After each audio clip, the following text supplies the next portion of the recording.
only a transition to a different sphere of consciousness. Carol Ann is not like those she's with. She is a living presence in their spiritual earthbound plane.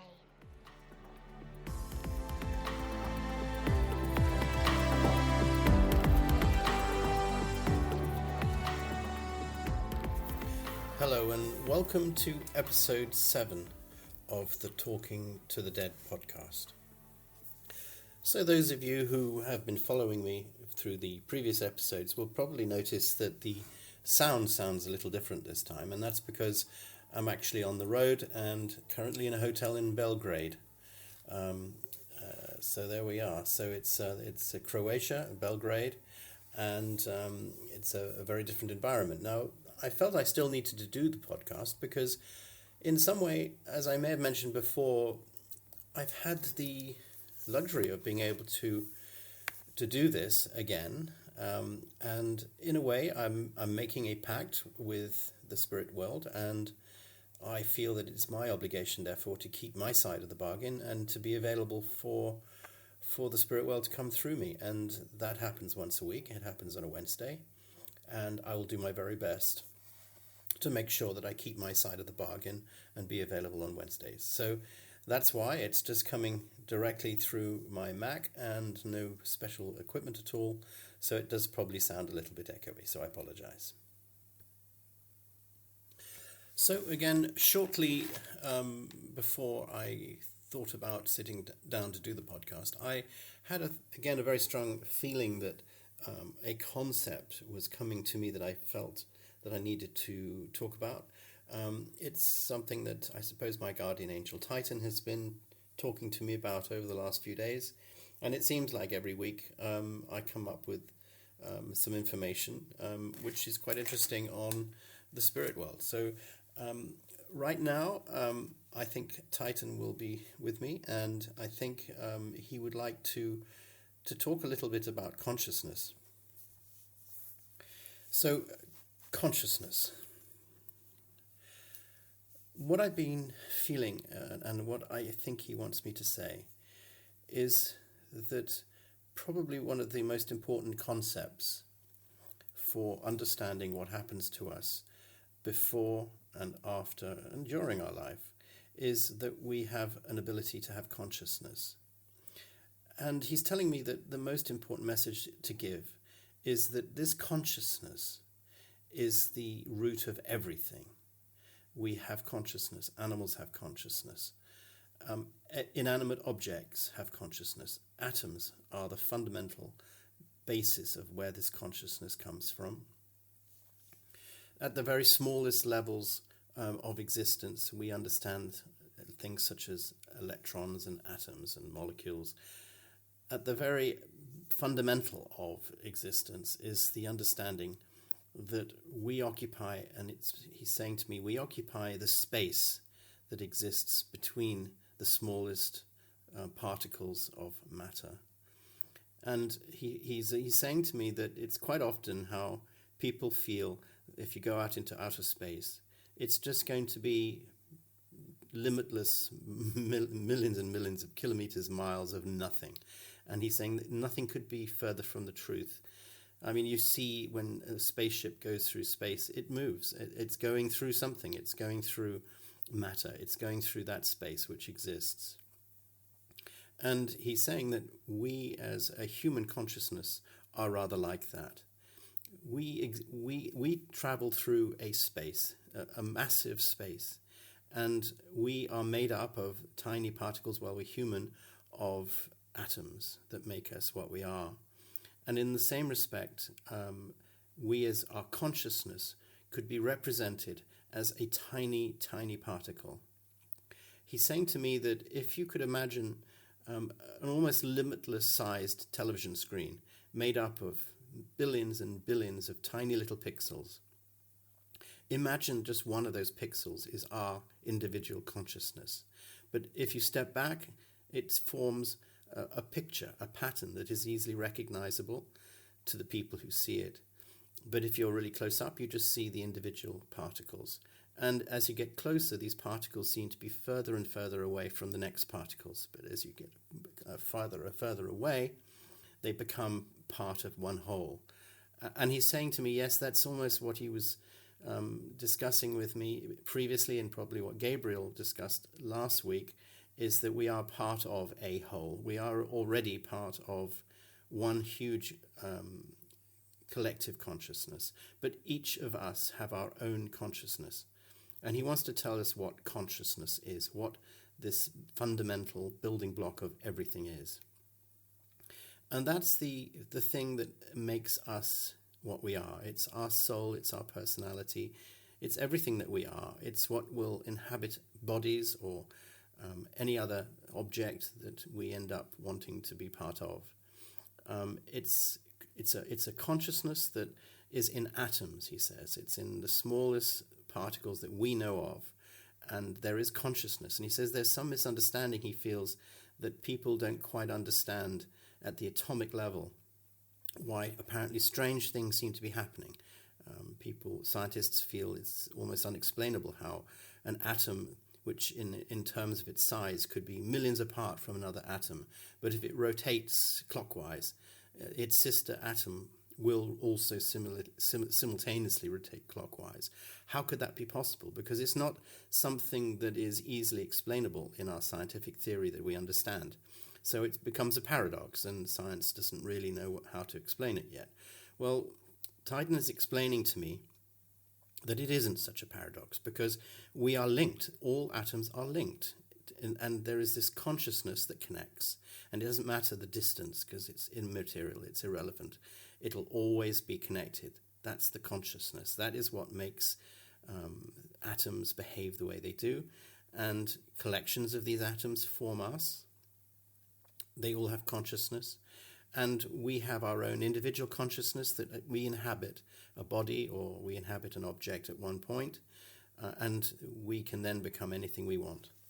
So at the very basic level, we have to understand that consciousness is a minute particle.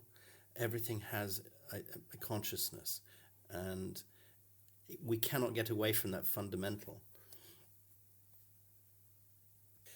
So earlier, my friend Linda sent me a few questions that she felt would be nice to get some answers to, and to sort of ask the spirit world what their opinions are on it. And one of them, which is certainly coming through right now, is not discussing religion per se, but other belief systems such as Scientology or Freemasonry, or whatever it may be, and sort of what is the spirit world's take on this, and how does that relate to religion? And the message that I'm getting is, again, the message that I'm getting about this is that if enough people are interested in a particular society, whether it would be Freemasonry or if it would be Scientology or whatever it might be, then there is a consciousness that's being applied, and they're putting their minds and their efforts into realizing something.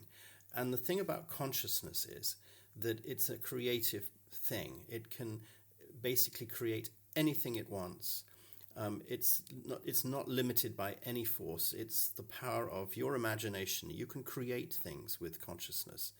We can do that in our bodies here on Earth if we want to. If we put enough effort into using our consciousness to create material things, we can then, if you like, organize the consciousness in atoms and other things to combine to help us create either physical things or to create ideas, or ideas for creativity.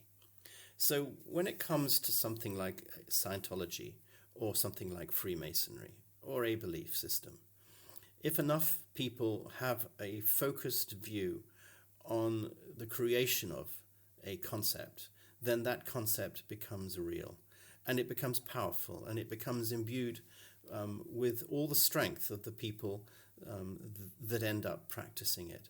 So if you're a Freemason and you are indoctrinated perhaps into the ways of being a Freemason through a lodge, and you learn the sort of, I suppose, hundreds of years of history and tradition that go with it, you're already part of something that has been formed. It's been formed and it's real, and it's a bit like I think we were discussing last week. It's like the ghosts of Christmas or any other event in the world that gains huge importance and significance because of the number of people who believe in it and who have put a lot of powerful consciousness into creating it as a reality. So I'd like to ask then, Titan, what is the view of these things? And he's already saying to me, well, there's no view to be had. It's just like all religions. It's a perfectly valid thing if people wish to use it. He's saying to me that particularly with things like Freemasonry or with things like Scientology, but even he says with established religions like Catholicism or Islam, they all have their element of encouraging people to use their consciousness to make something real. And it's probably just a little bit more overt when you become a Freemason or a Scientologist, because there are distinct routines and patterns and techniques that are taught to you to exploit the body's ability to use its consciousness to create things or to alter the way things will occur and happen. And that can then be used either for the benefit of the person who's doing it, or perhaps so much for the disadvantage of those that the practitioner wishes to cause a disadvantage to. And now he's saying to me there's something important here to talk about, which is another thing that Linda asked me to mention, witchcraft and sorcery and those sort of things we call the black arts. How does that relate to what goes on in the real meaning of existence? And Titan is saying this is again ancient wisdom, ancient stuff that goes back hundreds and hundreds of years of human history. It's where people have put in a huge amount of psychic or spiritual energy and consciousness into making a particular thing happen, creating spells or creating routines that will make things happen. It's very real, and it's completely valid if people wish to do it. It's a way to focus the mind to create a reality or to create something. And that seems to make perfect sense to me, actually, because I can imagine that if you were casting a spell as a witch, you were probably doing it because you wanted to make something happen, good or bad, I presume. And it's a completely normal process for the human mind using our consciousness to do that. I think I'm just starting to touch on something else here, and I feel Titan is wanting to tell me a little bit more about it. And this is interesting because I had a discussion with another friend, Isabel, about good and bad and evil.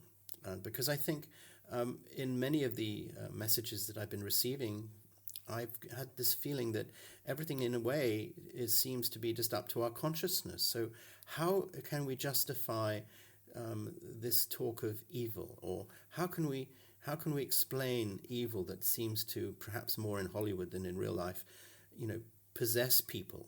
How do demons possess people? How do things happen to people like you would see in these Hollywood movies? And I think he's wanting. Sorry, I had to stop right there because the impressions came through very, very strong. When you're talking about demonic possession, he's indicating that this is actually it's not demons per se. These are people who have passed on. These are spirits. They are previous existences, their previous lives. And he wants me to say that, just like there are good people, when they die, there are also people who are bad, and there are people who are hurtful. And he's reminding me what I probably said in the very first episode, that when you contact people in this realm, you're going to come across all sorts, a bit like when you use the internet. You never know quite who that person in that chat room is, whether they have good intentions or bad intentions. And of course, as much as I would personally like everyone to have good intentions and to be a good person, it's not possible, because there are people out there who really get off on being evil or being unpleasant or upsetting people just in life, as the same as in our life. So yes, so the idea of demonic possession, it doesn't exist, but what it does apparently do is that there are spirits out there who do collect the negativity in the human population, the living population, and they can actually suck that negative energy into themselves, and then they can re-inject that into a person, and that is what is called demonic possession. It's actually negative stuff that's happening in our world, created by negative people or people with negative thoughts, maybe unpleasantness, maybe anger, maybe rage, thoughts of murder, really horrifying negative stuff can then be sucked up by these particular entities, probably similar to the demon, I'm being told, that I spoke to, Averill.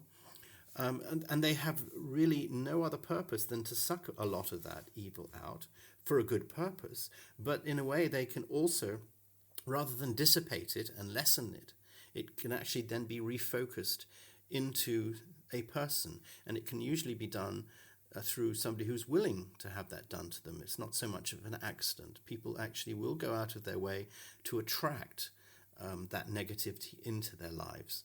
And they do that through a very focused, usually, attempt to contact some form of spirit that is malignant and perhaps some energy that isn't very positive. But yeah, I'm thinking, of course, well, how does this relate to a child who should be so innocent and has nothing to do with it? How can a child attract such evil? And I think the message I'm getting there is that I have to remember that there is some element of predestination here. That child, for whatever reason, had decided to become that child in that particular circumstance and attract those energies, and to be, if you like, the sponge for those negative energies. And usually within these systems of possession, I'm being told, children do not die. People generally do not die. They generally are not even terribly harmed. It's more psychological. But it can have physical effects because there is a strong sense of the power of the mind over matter, over their own bodies. And these physical symptoms will come mainly by the body's own systems being in control and taking over the body and showing external or internal symptoms of this demonic possession. So I was then thinking, and I'm asking this question, which is, okay, fine, so if that explains what demonic possession is, how come then you see in these movies again, or you hear about instances that a priest can come along and use a ritual of exorcism and banish some evil spirit, and all of these stories? And Titan is explaining to me that, this is not what it seems. It's again a very focused attempt by someone who, in this case, would believe in Jesus Christ and the power of the Holy Spirit and all of that, using a really old procedure that goes back hundreds of years and has a huge amount of energy connected to it, powerful energy, because so many people have performed this and believe in it. And it relates to the Christian church and people's belief in Christianity. So there's so much weight behind it. So it's just a positive force that is counteracting the negative force of possession. And it's nothing more and nothing less. And as in previous conversations with my guardian angels or whoever it might be, it's being repeated again to me that there is no such thing as goodness or evil. Everything is legitimate. Everything is a form of energy, and there is energy that is used positively, but it balances out with energy that's being used in a negative way. Nothing can harm us. It can upset us psychologically, perhaps, if it's not what we want. But if we are clear in what we want, we'll be absolutely fine. There is obviously the care you have to take, that if you are, I'm being told, if you are wanting to explore sorcery or black magic, or as we would call it, then of course you are naturally opening up your receiver, your radio receiver to receive that negative energy. And you have to be aware of that. And you have to be able to control the feelings that come with that, and the perhaps negative impulses that it will create in your mind, and behaviors also that will come as a result of it. But it's just the same if you're wanting to practice what would be good and wish good things and hope good things happen. Again, you will attract the positive side of things, and good things will happen to you, and you'll materialize, hopefully, good things happening to other people. It's just a pure function of what we are as conscious beings, spiritual beings, part of this huge, great big group, overseen, if you like, by like Angel Gabriel, as we saw, as we heard last week. We're part of it. It's never going away from us. We live within it. We never leave it. We never go. But within all of that, we get the chance to make some choices when we're living as humans, and we get the chance to experience things in a particular way. We don't use our facilities enough, he's saying. We're not out there practicing the ability to create with our minds very much. We should be doing that. We should be trying to do it. It's perfectly possible that we could be doing so many things. We could be changing so many things. We could be creating so much positivity if we actually put our minds to it. And he's actually being a little critical that we don't really do enough of that. So that's really, I think, the message that Titan wanted me to get through straight away. And now, I think for the rest of this podcast, I would like the chance to open it up to other entities if they would like to come through. So, as usual, I have my questions, and I'd like to say, is there anybody there who would like to speak to me? And if you are there, what is your name? And how did you die? And tell me a little bit about your feelings and your experience where you are. So, well, I've been thinking, there is an entity that's here with me now. Sorry about the noise in the background. Yes, the entity that I have is trying to explain to me something very special about itself. The word traveler comes through, and this entity is not human as we would know it, or in fact, again, this entity is giving me the impression that it's never lived a life as a human, but is one of many, many entities out there. It's not an angel, it's not a demon, it's a particular type of entity that we would perhaps call, and he's saying, multidimensional. This entity moves between different dimensions. It's a traveler. We might call it like a time traveler, but it spends its time helping people also move through various dimensions. And what I'm being told is that these travelers are there to guide people. They will guide people through different dimensions and through different forms of existence. It's their main function to help people move through all the different dimensions that exist. So I would actually like to ask you, how many dimensions are there? And immediately I'm being told that there are limitless numbers of dimensions. But again, we can only perceive one or two, maybe a few more in our physical form. We wouldn't be able to understand the limitless nature of how many dimensions there are. And in each dimension, we are living as humans now, but our consciousness is inhabiting almost limitless dimensions simultaneously as well. And we can sometimes experience those dimensions through our sleep, or maybe if we concentrate on it. And he said that he's there to actually guide people when they're on these different dimensions, a bit like a tour guide, because every dimension is vast and limitless. All the dimensions that exist out there are just beyond number. And it's very easy for people who want to go to these dimensions to not know where to travel to and to lose direction. And he's there, again, he says, like millions and millions like him, to help, like a travel guide, to help people find what they're looking for. So if I wanted to move to a particular dimension, is there a reason I would choose a dimension? I mean, does each dimension have a reason to be, or are they all the same but just different dimensions?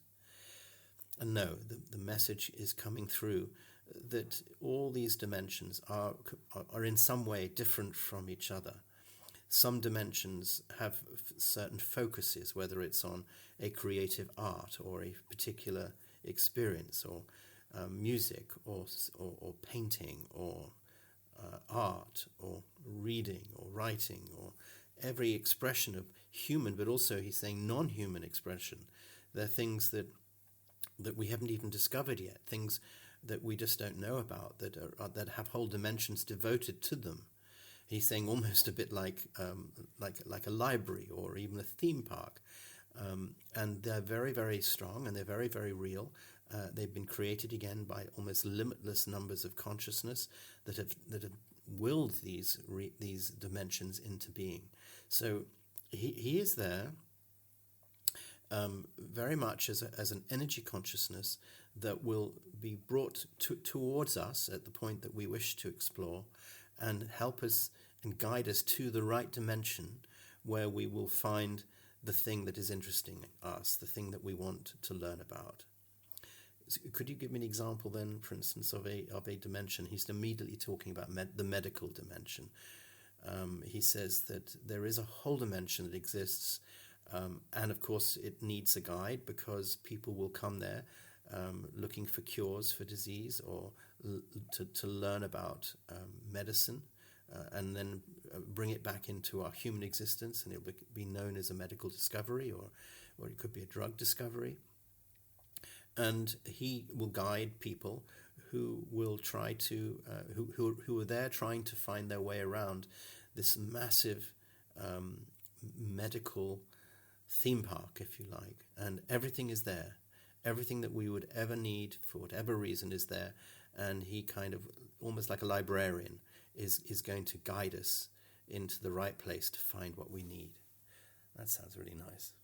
So I would actually like to ask you, I mean, if I was a musician again, if I wanted to get inspiration for a song, what would happen then?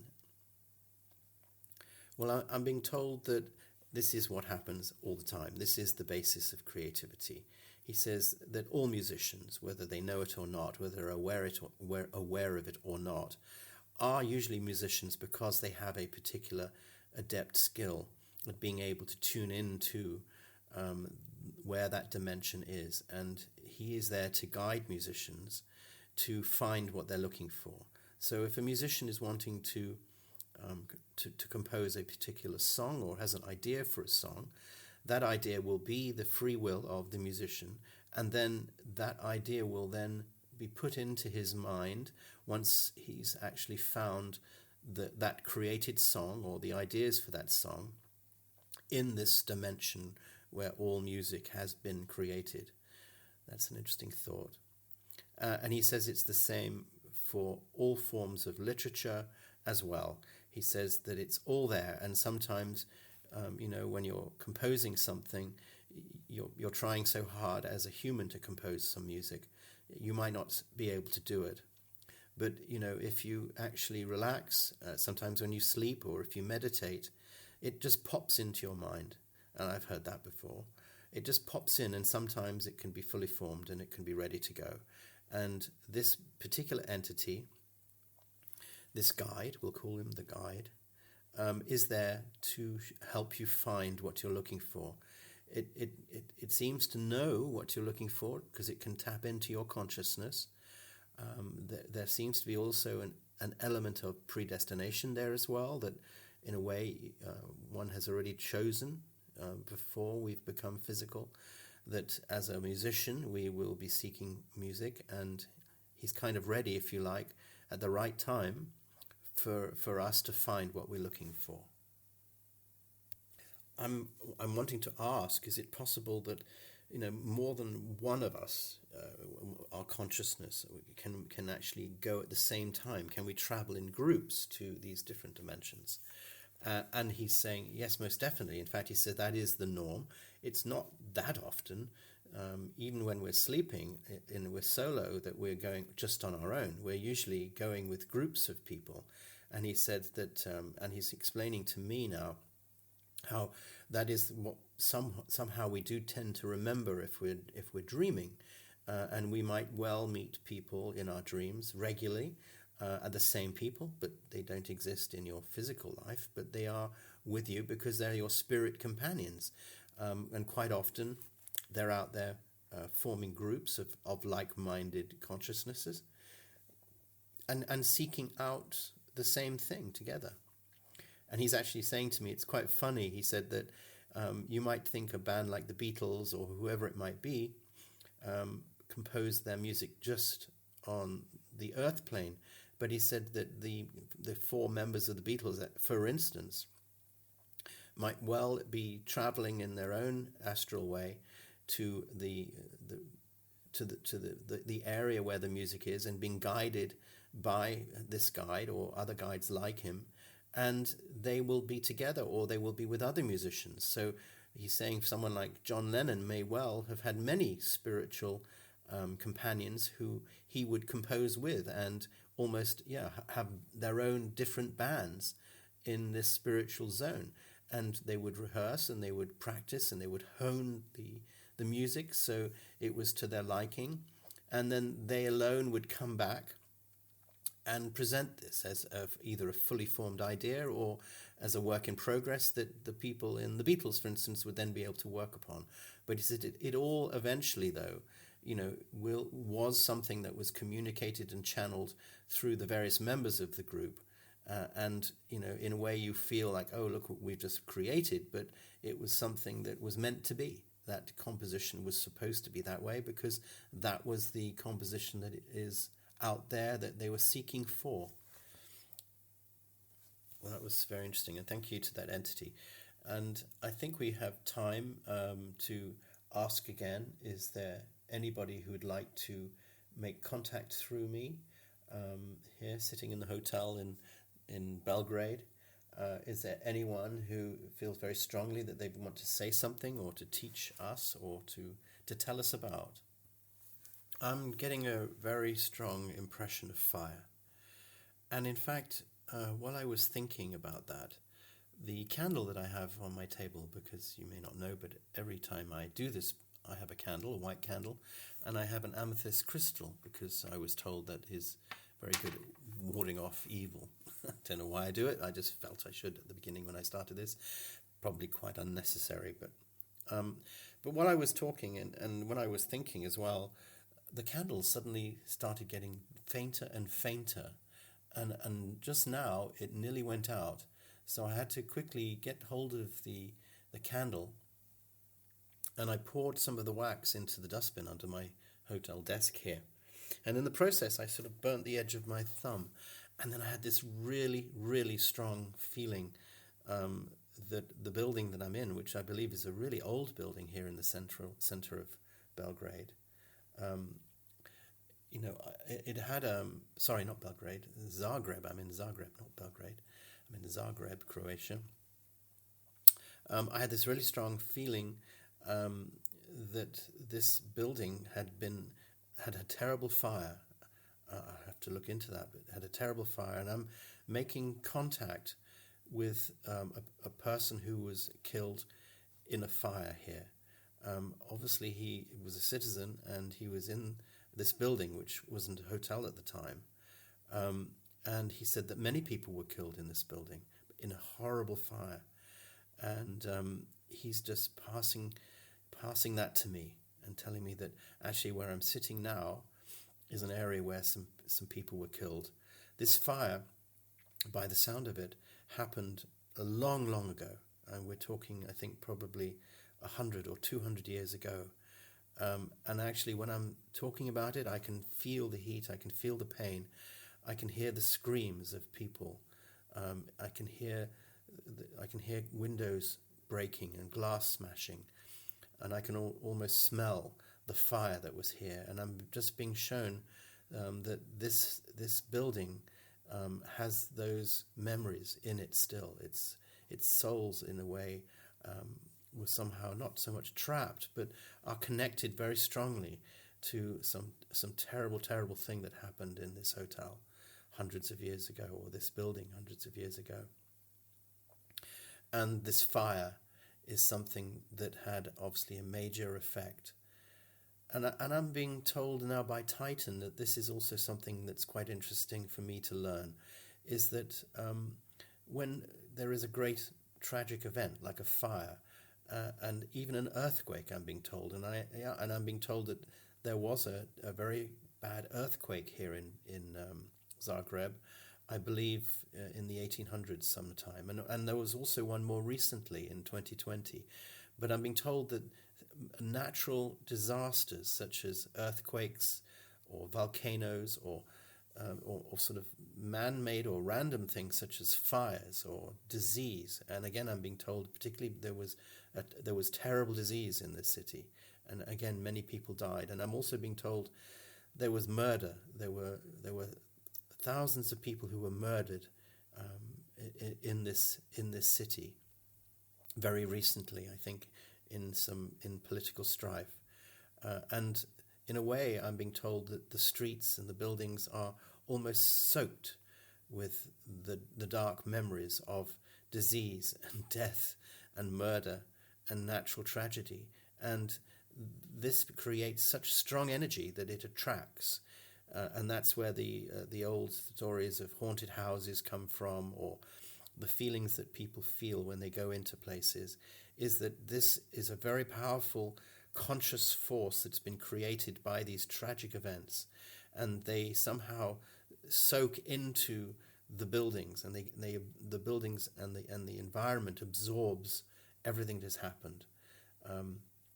And for people who are quite sensitive to this, it's something that you can certainly pick up on, and I'm certainly picking up on mainly this sense of the fire, the huge fire, and the people who had an agonizing death burning away in this building, or what maybe was even here before this building I'm in. But it's very, very strong, and I needed to get that out. But I'm still having very, very strong visions of medieval times, I think, and it's people who are dying of disease, and I can see the streets as they were outside this hotel, and I can see I can see horses, I can see animals, I can see poor people in very simple clothes. I can see bodies in the street. I can see carts with bodies piled high. I can hear people praying. I can see smoke. I hear the sounds of hooves on the cobblestones.